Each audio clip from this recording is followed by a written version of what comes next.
ভিডিওটা শুরু করার জন্য আপনাদেরকে অসংখ্য ধন্যবাদ। আজকে সমগ্র পশ্চিমবঙ্গবাসীর জন্য দারুণ বড় খুশির আপডেট। কারণ আপনারা সবাই জানেন পশ্চিমবঙ্গে যে সমস্ত প্রকল্প লঞ্চ করা হয়েছে তার মধ্যে সবথেকে অন্যতম এবং গুরুত্বপূর্ণ ফেমাস প্রকল্প হলো লক্ষ্মীর ভাণ্ডার প্রকল্প। সেই লক্ষ্মীর ভাণ্ডার প্রকল্পের 500 এবং 1000 টাকা আমাদের কতটা গুরুত্বপূর্ণ হয়ে উঠে দাঁড়িয়েছে আমরা সবাই জানি। সেই পশ্চিমবঙ্গবাসীর জন্য দারুণ বড় খুশির চমক নিয়ে এসেছে আমাদের মাননীয় মুখ্যমন্ত্রী মমতা বন্দ্যোপাধ্যায়। প্রত্যেক মেয়ের জন্য এবার প্রতি মাসে 9000 টাকা করে দেবে, এমনটাই কিন্তু মাননীয় মুখ্যমন্ত্রী মমতা বন্দ্যোপাধ্যায় নিজে মুখে জানিয়েছেন। কেন 9000 টাকা দেবে, কিভাবে দেবে এবং কারা কারা এই 9000 টাকা প্রতি মাসে পাবে, আমরা A to Z জেনে নেব আজকের এই ভিডিওতে। এবং জানিয়ে রাখি, লক্ষ্মীর ভাণ্ডার যেমন শুধুমাত্র মেয়েদের জন্য, তেমনি এই প্রকল্প শুধুমাত্র মেয়েদের জন্য। কোনো পুরুষ মানুষ এই প্রকল্পে নাম ওঠাতে পারবে না। প্রত্যেক মেয়েকে প্রতি মাসে 9000 টাকা করে দেবে।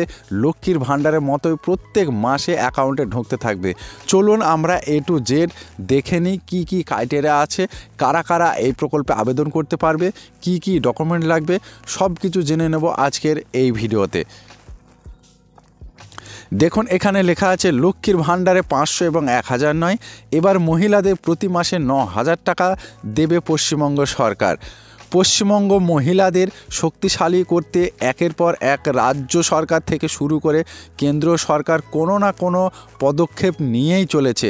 সবথেকে বড় কথা, বাংলায় মহিলাদের ক্ষমতায়নের মাসে মাসে লক্ষ্মীর ভাণ্ডার প্রকল্পের মাধ্যমে সকলের ব্যাংক অ্যাকাউন্টে 500 ও 1000 টাকা করে দিচ্ছে পশ্চিমবঙ্গ সরকার।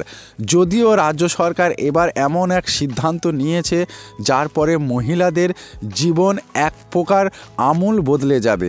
এবার শুধুমাত্র 500 বা 1000 টাকা করে নয়, মহিলাদের অ্যাকাউন্টে ঢুকতে চলেছে 9000 টাকা অবধি। কি শুনে চমকে গেলেন তো? আসলে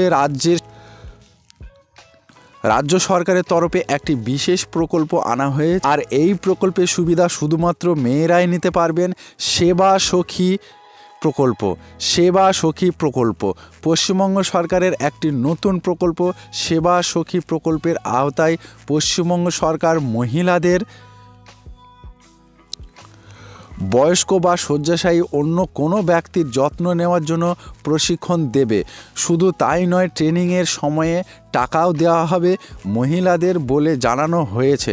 মহিলাদের আরও বেশি কর্মসংস্থান প্রদান এবং তাদের ক্ষমতায়নের জন্য এই প্রকল্পটি চালু করা হয়েছে। পশ্চিমবঙ্গ সরকার পশ্চিমবঙ্গের প্রতিটি জেলায়, প্রতিটি ব্লক থেকে 20 থেকে 40 জন মহিলা নিয়োগ করবে। তারপরে পশ্চিমবঙ্গ সরকার গ্রামীণ জীবিকা মিশন প্রকল্পের অধীনে তাদের প্রশিক্ষণ দেবে।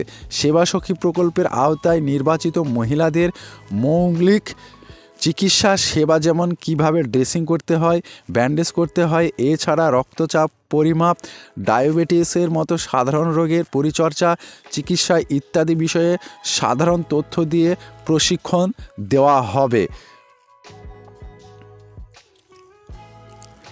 তারপরে লেখা আছে, দেখুন, সেবা সখী প্রকল্পের আওতায় বয়স্ক ব্যক্তিদের যত্ন নেওয়ার জন্য নিযুক্ত মহিলা শহরে অঞ্চলে নিযুক্ত হলে প্রতিদিন 300 টাকা করে, গ্রাম অঞ্চলে নিযুক্ত হলে প্রতিদিন 255 টাকা করে পাবেন।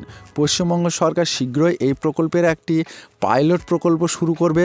সুতরাং সেবা সখী প্রকল্পের অধীনে আবেদন করার পদ্ধতি সম্পর্কে এখনও পর্যন্ত কোনো বিস্তারিত তথ্য সরবরাহ করা হয়নি। আশা করা যাচ্ছে যে পাইলট প্রকল্পটি শেষ হওয়ার পরে এই প্রকল্পের অন্য আবেদনের করার জন্য অফলাইন এবং অনলাইন উভয় পদ্ধতি ঘোষণা করা হবে। বারুইপুর, রাজারহাট, পাঁশকুড়া ও আমতা এই 4টি ব্লকে এই পাইলট প্রকল্প পরিচালিত হবে। প্রতিটি ব্লক থেকে 20 জন মহিলাকে বাছাই করে কলকাতা ইনস্টিটিউট অফ টেকনোলজিতে প্রশিক্ষণ দেওয়া হবে। মহিলারা প্রতি মাসে 7650 টাকা এবং শহর অঞ্চলে দৈনিক 300 টাকা, অর্থাৎ প্রতি মাসে 9000 টাকা করে ভাতা পাবেন।